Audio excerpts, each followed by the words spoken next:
Fala galera, beleza? Ontem eu postei uma imagem com um texto e hoje eu vou desenvolver um pouquinho mais o assunto.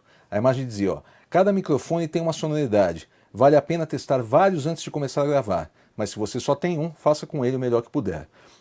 Fala primeiro sobre essa parte de você escolher microfones. Eu vejo muita gente que me manda material para mixar, por exemplo, e aí eu abro uma guitarra, por exemplo, e ela tem uma sonoridade estranha, sei lá, ela está muito aguda ou ela está muito grave pelo que deveria ser. Você ouvindo a música, você percebe que ela não está casando também na música, né?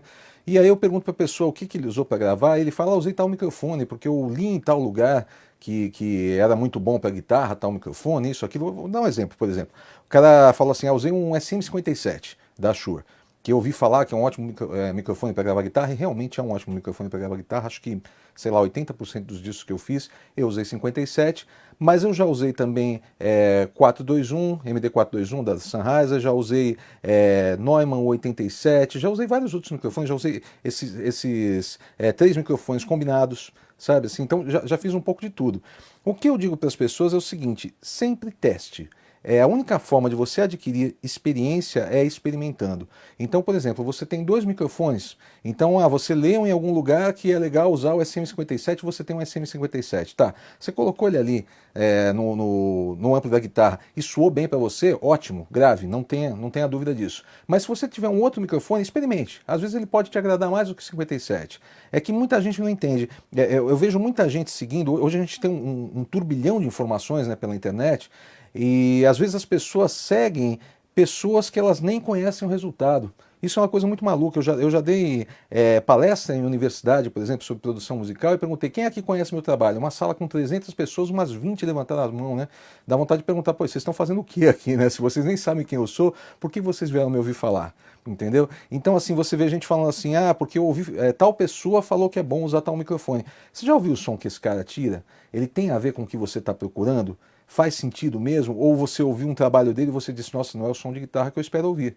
Entendeu? Acontece muito disso. As pessoas estão simplesmente pegando essas informações e tomando elas como verdades absolutas. E não existem verdades absolutas na hora que você fala em gravação, em produção musical, em mixagem, em áudio, no geral. Não tem verdade absoluta. Infelizmente não tem. Se tivesse era muito mais fácil, né? Você falava, usa tal microfone que tá certo. Então, assim, sempre teste. Tem situações, por exemplo, às vezes você tem uma guitarra meio de jazz, que você não quer tanto high-end nela, você não quer tanto agudo nela, é aquela coisa que às vezes até o pessoal fecha o botão de tonalidade e tal, e você põe um 57 ali e o som fica meio estridente. Então é o caso de você usar às vezes um microfone de diafragma largo, é um caso de você afastar o microfone e você captar mais ambiente do que direto no falante, entendeu? Isso vai depender do seu ouvido, você vai ter que confiar nos seus ouvidos, não tem jeito.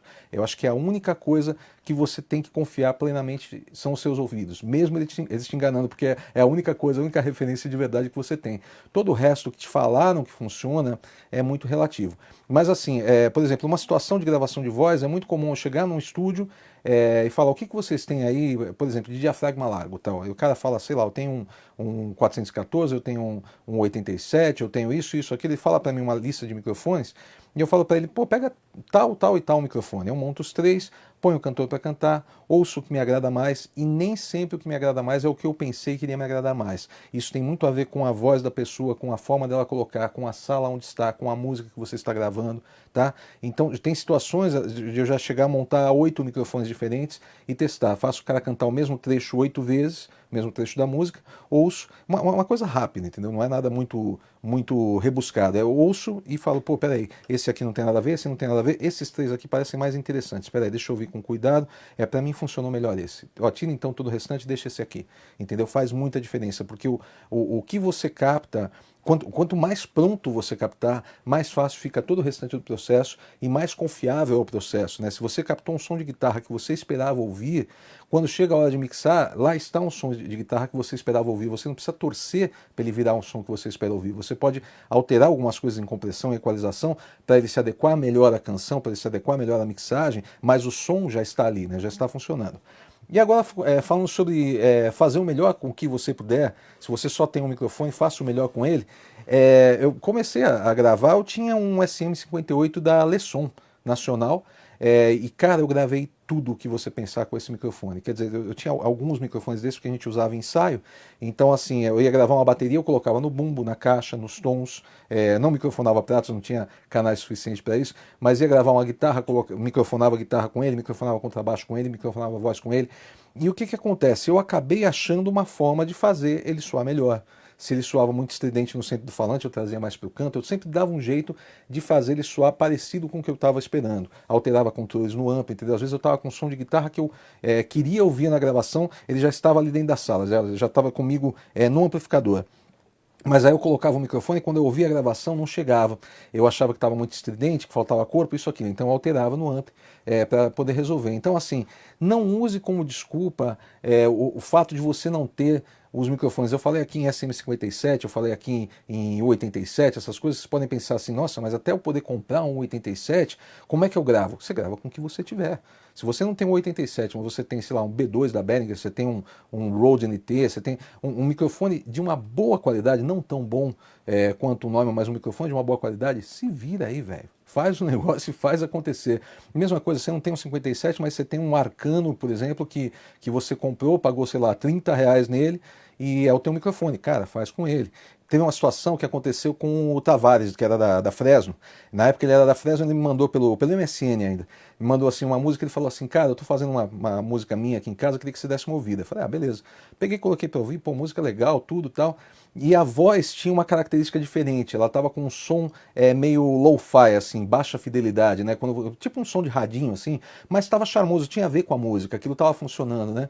E aí, beleza, eu falei para ele, pô, gostei da música, pô, tudo muito legal. Tal. Ele falou, o que você achou da voz? Eu falei, eu achei interessante esse efeito que você colocou, achei que combinou com a música. Ele falou, então, não é efeito, a real é que a gente está viajando, a gente tá fazendo show e eu não trouxe o meu equipamento, eu tô só com o meu laptop, eu queria gravar a voz da música, né, pelo menos para não perder a ideia, então eu abri o laptop e cantei pro microfone do laptop. Esse som esquisito que você está ouvindo é porque é o microfone do laptop de baixa fidelidade mesmo. Eu falei, cara, mas ficou tão legal, guarda essa ideia pro disco, quando for fazer o disco, grave com o microfone do laptop, entendeu?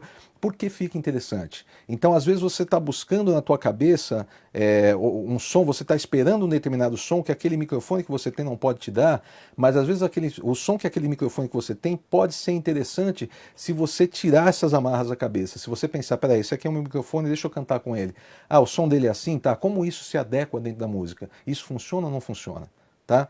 É o que eu costumo falar pro pessoal, para dar desculpa para equipamento, entendeu? Eu tenho equipamento ou não tenho equipamento, dá para eu fazer com esse equipamento? Não dá? Sempre dá, sempre dá. Nenhum disco no mundo foi feito em condições ideais, não existe isso. Você pode perguntar pelo disco que você acha o disco mais perfeito do mundo. Se você for perguntar para quem fez, o cara sempre vai achar um sinão. Olha, se tivesse isso, se tivesse aquilo, se tivesse mais tempo e tal. Então, não dê desculpa, sabe? Siga, faça sua música, que esse é o grande lance, tá bom? A gente se vê em breve. See ya!